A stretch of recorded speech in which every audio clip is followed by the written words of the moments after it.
அன்பான மாதா தொலைக்காட்சி நேயர்களுக்கு வணக்கம்.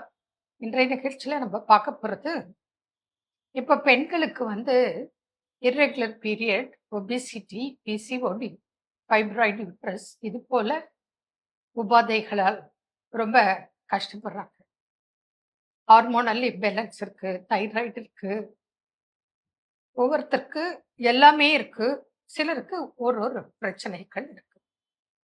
இதற்கெல்லாம் முக்கிய காரணம் அவசரம், ஆத்திரம், கோபம், டென்ஷன், நம்ம வாழ்க்கையில உடற்பயிற்சி இன்மை, மனநிலை பாதிப்பு, அதாவது சரியான உணவு எடுக்கிறது இல்ல. கிடைக்கிற உணவுகளை சாப்பிட்றது, இல்ல பிடித்த உணவுகளை சாப்பிட்றது, உடம்புக்கு ஏற்ற உணவுகளை ஃபாலோ பண்றது இல்ல. அதுவும் இப்ப நம்ம டேஸ் ரொம்ப ஃபாஸ்ட் ஃபுட், ஜங்க் ஃபுட் இதெல்லாம் அதிகமா இருக்கு. இதுல நம்ம கவனம் செலுத்தி முன்னெச்சரிக்கையா கடைபிடிக்க வேண்டும். ஏன்னா ஒரு பெண் அப்படின்னா அவ பருவத்துக்கு திருமணம் ஆகி குழந்தை பேர் பெற்று அதுக்கப்புறமும் அவங்க நல்லா இருக்கணும். அது வரைக்கும் அவங்க ஹெல்த்துக்கு எந்த உபாதைகளும் இல்லாமல் பாதுகாத்தா மாத்திரம்தான் இதெல்லாம் கரெக்டா நடக்கும்.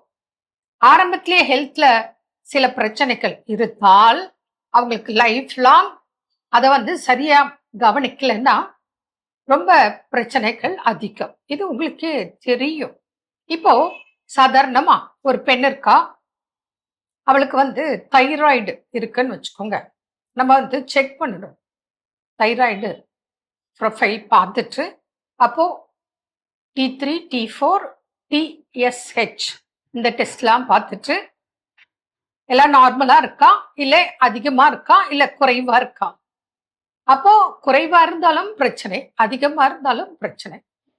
Hypo thyroidism, hyper thyroidism. அப்போ இது நீங்க மருத்துவரை அணுகி இதுக்கு உண்டான முறையான சிகிச்சை எடுக்க வேண்டும். ஜென்ரலா ஒரு பேஷண்ட் வராங்க வச்சுக்கோங்க, அவங்கள பார்த்த மாத்திரத்திலேயே எங்களுக்கு சில டவுட் வந்துடும்.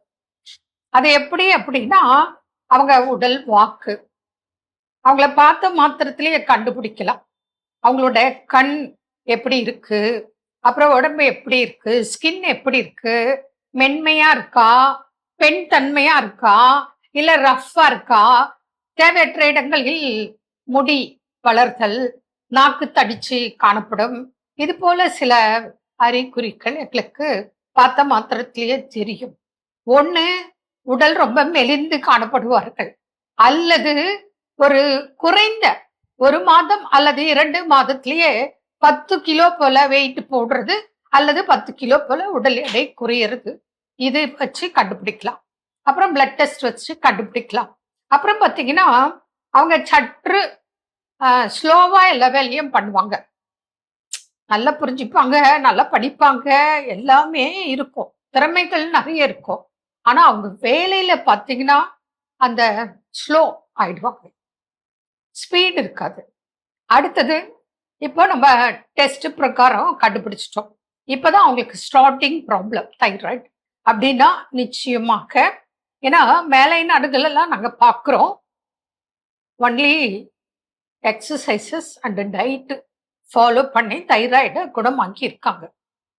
அப்போ நம்மளால முடியாதா? அதனால கட்டாயம் உடற்பயிற்சி, அதுக்கப்புறம் உணவு கட்டுப்பாடு இருக்கணும். சப்போஸ் நீங்க தைராய்டு மெடிசன் ஸ்டார்ட் பண்ணிட்டீங்க, உங்களுக்கு எத்தனையோ எம்ஜி டாக்டர் உங்களுக்கு அட்வைஸ் பண்ணியிருப்பாங்க. அப்படி சாப்பிடுவர்களாக இருந்தாலும் எங்களை தொடர்பு கொள்ளுங்க. அது உங்களுக்கு ஆயுர்வேத முறைப்படி உங்களுக்கு மெடிசன்ஸ், டயட்டு, உடற்பயிற்சியில இருக்கு. அதை தினந்தோறும் செய்யும் போது உங்களோட அந்த தைராய்டு லெவல் நார்மலுக்கு வர, அதாவது குறைந்து இருந்தாலும் நார்மலுக்கு வரணும், அதிகமாக இருந்தாலும் நார்மலுக்கு கண்ட்ரோலுக்கு வரணும். இதற்கெல்லாம் பயிற்சிகள், மெடிசன்ஸ் இருக்கு. அதை கொடுக்கும் போது நிறைய பேஷண்ட்டுக்கு நாங்க பார்த்துருக்கோம். இதனால இந்த தைராய்டுனால பார்த்தீங்கன்னா இர்ரெகுலர் பீரியட், உடல் எடை போடுறது, அல்லது ஓவர் வெயிட் அல்லது அண்டர் வெயிட், இது பிரச்சனைகள். அப்புறம் அவங்களுக்கு கன்சீவ் ஆகுறதுல பிரச்சனை, இதெல்லாம் நிறைய இருக்கு. அதனால கரெக்டா நம்ம ஆரம்பத்திலேயே பார்த்து இது ஆணுக்கும் இருக்கு, பெண்ணுக்கும் இருக்கு தைராய்டு ப்ராப்ளம். தைராய்டு ப்ராப்ளம் யாருக்காக இருந்தாலும் அவங்களுக்குன்னு ட்ரீட்மெண்ட் இருக்கு. அதை கடைபிடித்து முறையான உடற்பயிற்சியும் செய்யும் போது சரியாக்கும்.